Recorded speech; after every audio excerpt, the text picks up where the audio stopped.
دیگه نگو که انگلیسی سخت است. با عمل انگلیسی آسان است. سفر لایک و فالو کو. ما شما در انگلیسی چه قسم بگوییم که چاقو تیز است؟ چاقو تیز است. تیز در انگلیسی چی میگه؟ تیز در انگلیسی شارپ میگه. پس زمانی که میگیم چاقو تیز است، the knife is sharp. the knife is sharp. چاقو تیز است.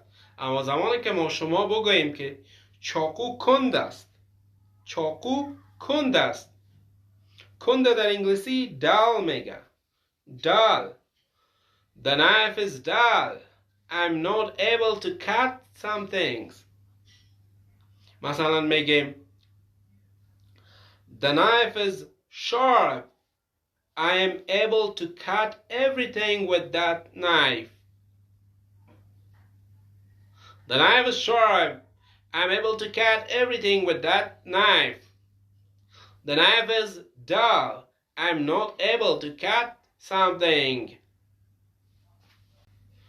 حال تو در پایین جملات بساز امرای دل، کن و شارپ تیز و صفحه را یاد نره که فالو کنی، لایک کنی تا بتونی درس های بیشتر همراه ایمان حبیبزاده یاد بگیری. جان سپاس. و میتونی ویدیو رو شیر کنی با دوستایت.